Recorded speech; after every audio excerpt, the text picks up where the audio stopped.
Ever catch yourself doing those little things, like without even thinking about it? Like, I twirl my hair when I'm trying to think things through. Oh, yeah, totally. Or like tapping your foot when you're waiting for something to happen. We all have those, right? Absolutely. So today we're diving into something kind of similar. It's in that same realm of movements and actions, but it's particularly significant for autistic individuals. It's called stimming. It's fascinating, right? Like if you think about how those little habits can help us, like you said, focus or deal with nerves. Mm-hmm. Well, for some people, those kinds of actions are way more important. They really help them understand and deal with the world. Exactly.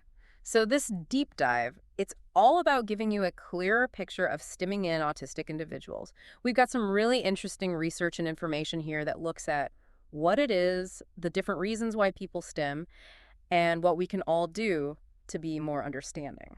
The goal is that by the end of this, you'll really get why these behaviors happen and how we can all be more supportive. Okay, so let's get right into it. When we say stimming, what are we actually talking about? So stimming, which is short for self-stimulatory behavior, is basically those repetitive movements, sounds, or actions that people use. It helps them regulate their sensory input, handle their emotions, or even just focus their attention. It's funny because as we were just talking about, everyone does this to some extent. I doodle when I'm really trying to concentrate. I don't even realize I'm doing it. That's a great example. That's totally how those little repetitive actions can help with focus. But what this research points out is that for autistic people, stimming is often way more pronounced, and it serves a much wider range of purposes. It's almost like it's a more essential part of their experience. Exactly. So when we're specifically talking about stimming in this context, what are some things you might actually see or hear someone doing? Well, the information we've got here breaks it down into different sensory categories. It really helps to see the variety. So first, there's visual stimming. Visual stimming. Yeah.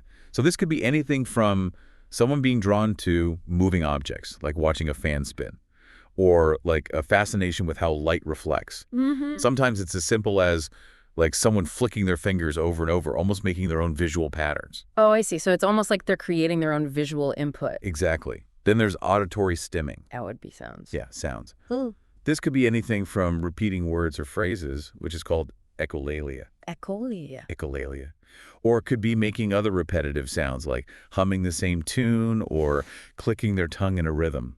Interesting. So it's not just external sounds, but also sounds they're making themselves. What about like touch? Right? Tactile stimming. Yeah. This one's interesting. It can be anything from someone rubbing a texture over and over, like a smooth stone or a soft fabric. Or it could even be tapping their fingers in a specific pattern, or just enjoying how different materials feel. So many different ways. What about like movement of the body itself? Ah, that would be vestibular stimming. These are movements that give input to our balance system. Okay. So think about rocking back and forth, spinning around, or jumping repeatedly. All of those can be ways of seeking or regulating that sense of movement. Interesting. And then there's one we don't always think about when we think of senses. You got it. Oral stimming. This involves using the mouth, so it could be chewing on objects, sucking on fingers, or even biting repetitively. Wow. So it really does cover the whole range of sensory experiences. It really does. So now, to the core of it, why? Why do autistic individuals engage in stimming behaviors? What's the reason behind it? Well, the research points to several interconnected reasons. One of the biggest ones is sensory regulation. Like we talked about earlier, a lot of autistic people experience the world through a different sensory lens. Right. So they might be hypersensitive, which means they get easily overwhelmed by sensory input that others don't even notice. Or they might be hyposensitive, so they're always looking for more sensory input. So it's almost like they're trying to find that balance. Precisely. The research gives this example. If someone's in a really loud environment and they're feeling overwhelmed, they might hum a consistent tone. That creates a more predictable auditory experience for them, and it helps block out the chaos. No, interesting.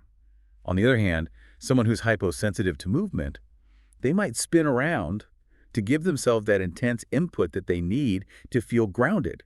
It's like they're making their own sensory adjustments. That makes a lot of sense. It's like they're turning the volume up or down on different senses. What's another big reason? Another huge function of stimming is emotional regulation. Emotional regulation. It's a way to process and manage all those emotions we feel, whether it's excitement, anxiety, frustration, or even happiness. Can you give an example of how that works? Sure.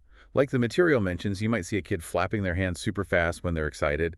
It's a physical way to express that feeling. Mm. Or someone might rock back and forth when they're anxious. It's a self-soothing thing. So it's like a physical way to show those internal emotions. Exactly. And it helps us understand how to interpret those actions better. What else? Well, stimming can also be a way to communicate and express themselves. Oh, interesting. So you're saying the stim itself can be a message. It can be, especially for people who are nonverbal or have limited verbal skills. Mm. A specific stim or a change in how often or intensely they're stimming, it can tell us something. It could be discomfort, excitement, needing something, or even just trying to interact. Wow. The key is to learn an individual's patterns, like their own personal stim language. Mm. It's like learning a new way to communicate. That's really insightful. Okay, now this next point, I think this is going to challenge some common assumptions. You're probably thinking about stimming and focus. Yes. There's this idea out there that repetitive movements mean someone's distracted, right? Yeah, I think a lot of people see fidgeting and think, oh, they're not paying attention. Right. And while that can be true for anyone, really, for autistic individuals, it can actually be the opposite. Those actions can help them focus and get things done. Think about using a fidget toy during a meeting or tapping your leg while working on something complicated. It can help to ground them and actually reduce distractions. That completely changes how I've thought about it. I always thought it meant the opposite. Okay, so now we have a much better understanding of what stimming is and what role it plays. Now, a really important question. Is there ever a time when stimming is a cause for concern? That's a great question. The research is pretty clear. Most stimming is harmless, and like we talked about, it's usually really beneficial. That's good to hear. But the sources did mention some exceptions, right? Right. So there are times when it can be a problem if it leads to self-injury or if it disrupts their daily life or social interactions. Like what kind of things? Things like headbanging, biting themselves, or scratching so much that they hurt their skin. Those are the things we need to be aware of. So in those situations, what do we do? The most important thing is to figure out why it's happening. Is it a response to too much sensory input? Is it anxiety or frustration that they can't express any other way? We need to get to the root cause, not just try to stop the behavior. Because the research really emphasizes that just stopping the stim without understanding why is a bad idea. Exactly. If we try to stop them from stimming without addressing the underlying need, it's going to make them feel worse, more anxious, more frustrated. It's like putting a Band-Aid on a broken leg. So what's a better way to approach it if it's harmful? It's all about finding other ways for them to meet those sensory and emotional needs. That might mean giving them things like fidget toys, weighted blankets, or even just a calm and quiet space. It's about replacing a harmful stim with a more appropriate one. That makes way more sense. Address the need, not just the action. Okay, so let's zoom out a bit. How can society as a whole be more supportive of autistic people who stim? This is a really crucial point, and the research really advocates for a big shift towards acceptance. We need to understand these behaviors as a natural part of being autistic. So what are some concrete things we can do? Education is huge. We need to spread the word about what stimming is, what it looks like, and why it's so important. Right. The more people understand, the less likely they are to judge or misunderstand. Totally. What else? Creating sensory-friendly spaces is really important, too. This could be quiet areas in public places where people can go if it's all getting too much. Or like offering noise-canceling headphones or fidget toys. These accommodations can make a world of difference. I bet that would be helpful for a lot of people, not just autistic people. It would.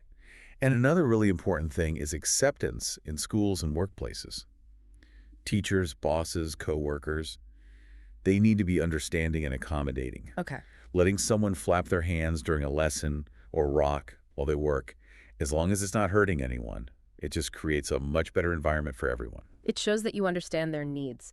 And you know, the last point the research makes might be the most important one. Listening to autistic people. Exactly. They're the experts on their own experiences. Oh, great. Right. So we need to listen to them, hear their perspectives, and understand what stimming means to them.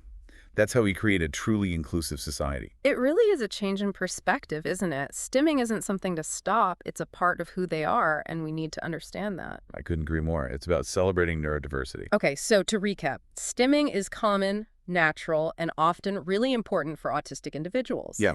It helps them process information, manage emotions, communicate, and focus. It's a big part of their lives. While some stimming can be harmful, we need to figure out why it's happening and offer support, not just try to make it stop. Right. And as a society, we need to be more understanding. We need to educate ourselves, Right. make spaces more sensory-friendly, accept non-harmful stimming, and most importantly, listen to autistic people. Couldn't have said it better myself. This has been such an eye-opening deep dive. It really makes you think about how we all experience the world differently. It does. And it makes you wonder, what other behaviors do we misunderstand? What else could we learn if we just approach things with a little more curiosity and empathy? It's something to keep in mind as we go about our day, Just be a little more understanding. It's a great point to end on. We can all do better. Absolutely. Thanks for having me. It's been great talking about this. Thanks for being here. It's been really insightful.